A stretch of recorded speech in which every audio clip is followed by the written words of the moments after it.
어제 우리는 예수 그리스도의 보혈로 죄와 더러움을 씻은 사람들에게 시련과 고난이 있을 것이다는 말씀을 마지막으로 보았었습니다. 그렇지만 그 고난은 연단을 위해서 또 하나님과의 관계를 더 가깝게 하기 위한 목적이 있는 고난이기 때문에 고난 중에서 하나님께 기도하면 하나님이 들으시고 우리가 하나님의 백성인 것을 하나님이 나타나게 해주신다, 그런 말씀을 우리가 보았었습니다. 그러니 고난은 신자에게 큰 복이고 또 유익이 되는 겁니다.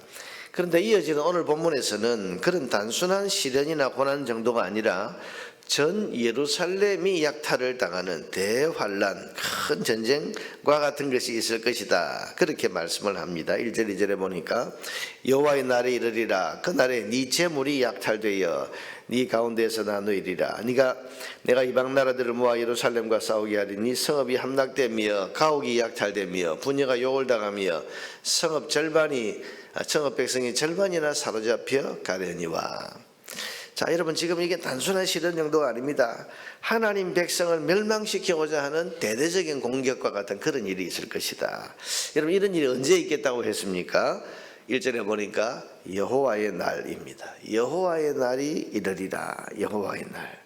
자, 여러분, 구약 성경에서 여호와의 날 이렇게 표현이 되는 것은 주로 심판의 날을 가리키는 그런 용어인데, 지금 이 스가랴서의 이 예언은 세상 마지막 날에 있을 종말과 심판의 때를 지금 말하는 겁니다. 말하자면 세상 마지막 종말과 심판의 때에 성도들을 향한 큰 환난과 핍박이 있을 것이다, 그것을 지금 말씀하고 있는 겁니다. 자, 여러분, 세상은 마지막을 향해 가면 갈수록 더 심해지고 악랄해지는 것이 뭔가 하면 하나님 백성에 대한 미움과 혐오입니다. 자, 여러분, 우리가 예수 잘 믿고 우리가 복음을 널리 전해서 딴 것까지 복음이 전해지면 세상은 교회를 칭송하고 또 신자들을 다 훌륭하게 그렇게 받들어 섬길, 여러분, 그게 아닙니다.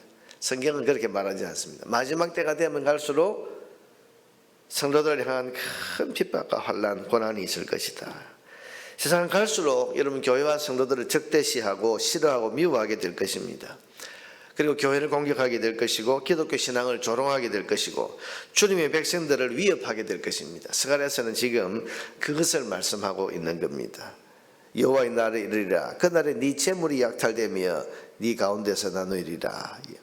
성읍이 함락되며 가옥이 약탈되며 부녀가 욕을 당하며 성읍 백성이 절반이나 사로잡혀 가리니. 자, 그런데 여러분, 이런 큰 시련의 날이 세상 마지막 심판의 날이 될 것이다 고 했습니다. 왜냐하면 하나님께서 친히 그 대적들과 싸우러 나가시기 때문입니다.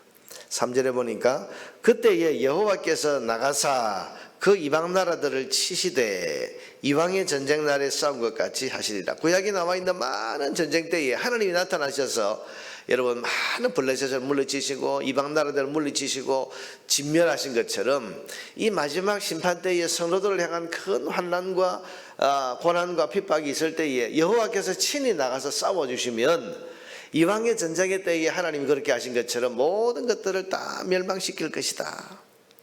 말하자면 여러분, 여호와의 날이 이 날이 여호와의 날인데, 여호와의 날은 하나님이 싸우러 나가시는 날, 하나님이 자기 백성을 위해서 일어서시는 날, 그 날이 여호와의 날인데, 이 날이 하나님 백성을 대적하는 사람들에게는 심판의 날이 되는 겁니다. 여러분, 하나님이 친히 싸우시면 누가 대적하겠습니까? 그러니 하나님이 나오시는 이 날이 세상에게는 심판의 날이 되는 겁니다. 자, 그러고 보면 이런 마지막 때에 신자들이 세상으로부터 큰 환난과 고난을 당하는 것은 어쩌면 최후의 심판을 위해서 하나님이 허용하시는 것이다, 그렇게 우리가 볼 수도 있습니다. 여러분, 신자들을 까닭없이 괴롭히면 괴롭힐수록 심판의 죄목은 점점 더 늘어나게 됩니다. 하나님 백성들을 대적한 것이 나중에는 큰 심판의 죄목이 되는 겁니다. 그러니 하나님이 마치 심판의 죄목을 쌓아가시는 것처럼 마지막 날에 성도들이 고난과 환난을 당하는 것을 허용하고 계시는 거죠. 기다려라, 내가 심판하는 날이 있다. 여러분, 가끔 우리가 그런 말을 하죠. 어떤 나쁜 사람, 악한 사람들, 특별히 교회를 아주 어지럽히거나 교회를 핍박하는 그런 사람들을 보면 하나님이 저 나쁜 놈 벌 안 주고 뭐 하시나 이런 말들을 합니다만은 여러분 그건 염려할 것도 원망할 것도 없습니다. 하나님이 심판의 날을 준비하고 계십니다. 그래서 마지막 심판의 날, 여호와의 날, 그날에 하나님이 반드시 심판하실 겁니다. 근데 4절 이하에 보면 그 심판주로 오시는 분이 누구신가? 예수님이신 것을 알 수가 있습니다. 여러분 4절을 보세요. 그날에 그의 발이 예루살렘 앞 곧 동쪽 감람산에 서실 것이요. 감람산에 그 심판주가 서신다. 여러분 예수님이 승천하신 곳이 어디입니까?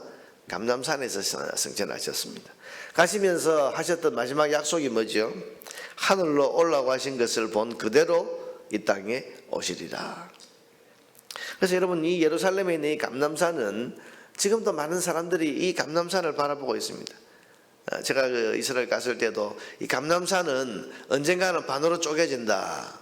저게 무슨 말인가? 이게 스가랴서에 나와 있는 말씀입니다. 4절에 보니까 그날에 그의 발이 예루살렘 앞 곧 동쪽 감람산에 서실 것이요 감람산은 그 한가운데가 동서로 갈라져 매우 큰 골짜기가 되어서 산 절반은 북으로 절반은 남으로 옮기고 감람산이 반으로 쪼개진다는 거예요. 마지막 심판의 날. 이게 무슨 말인가 했는데 스가랴서에 나와 있는 예언의 말씀을 지금도 유대인들은 마음에 담고 있는 겁니다. 저 산이 앞으로 갈라진다. 그 날이 심판의 날이다. 여러분 이게 동쪽과 서쪽으로 갈라진다. 이게 무슨 말일까? 그래서 많은 학자들이 이걸 문자적으로 해석을 하면 지진 같은 큰 그런 어떤 천재지변이 아닐까. 여러분 실제로 성경에 보면 예수님 심판하러 오시는 그날에 하늘에 해와 달이 떨어지고 그 어떤 큰 천재지변이 일어날 것을 말씀하시는데 그걸 말씀하시는 게 아닐까. 또 그 뒤에 보면 우시아 왕 때에 지진 때 피했던 것처럼 도망하라. 5절 말씀에 보면 그런 말씀도 있거든요. 그래서 이걸 지진으로 해석하는 사람도 있고 혹은 또 이걸 상징적으로 해석하는 사람들도 있는데 그게 뭔지는 아직은 잘 모릅니다. 그런데 여러분 중요한 것은 그렇게 산이 갈라지는 엄청난 일들 속에서 하나님이 자기 백성을 보호하신다는 말씀을 하고 있는 겁니다.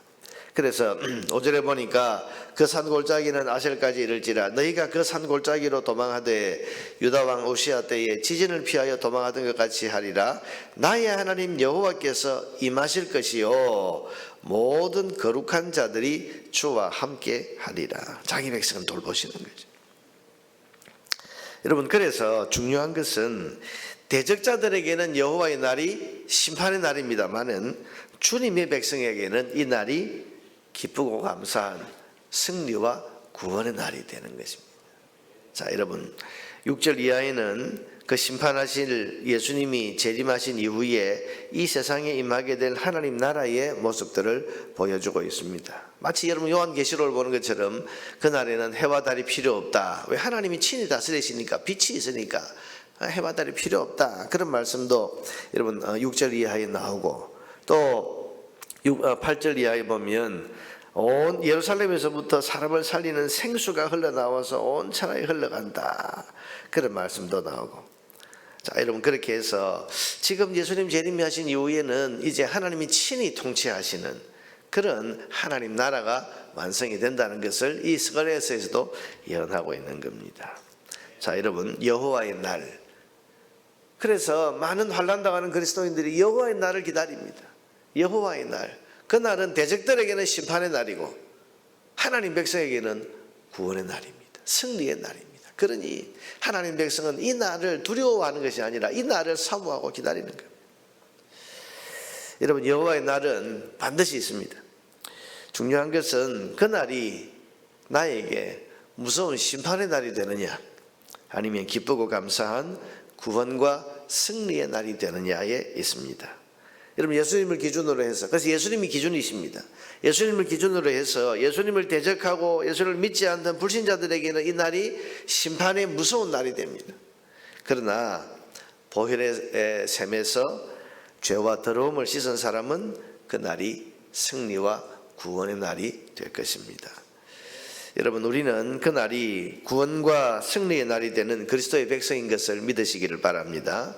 이것을 우리는 기뻐하고 감사해야 됩니다. 그리고 이 보혈의 샘을 우리에게 열어주신 주님께 감사하고 그 주님의 백성으로 살아가기를 결단해야 됩니다. 환난이 있어도 고난이 있어도, 어제도 우리가 보았습니다마는 보혈의 샘에서 씻음과 죄와 더러움으로 씻음받은 이 하나님의 백성들에게 고난이 있다, 연단을 위한 고난이 있다. 여러분, 그래도 우리가 그 고난을 이기며 나가야 되고 그 연단 받는 것을 기뻐하고 감사하면서 그렇게 살아가야 됩니다. 그래서 어제의 약속이 뭡니까? 그 고난 중에서 하나님을 향해서 주의 백성들이 기도하면 하나님이 들어주신다. 그래서 네가 내 백성이라는 것을 하나님이 밝혀주신다. 그래서 고난 속에서 우리는 하나님을 더 많이 만나게 되고, 고난 속에서 우리는 기도해서 하나님의 돕는 손길, 하나님의 은혜의 손길을 체험하면서 내가 하나님 백성이구나, 하나님 살아계시구나, 이걸 우리가 확인하게 되는 것이 고난이기 때문에 고난 앞에 절대 하나님 백성이 져서는 안 됩니다.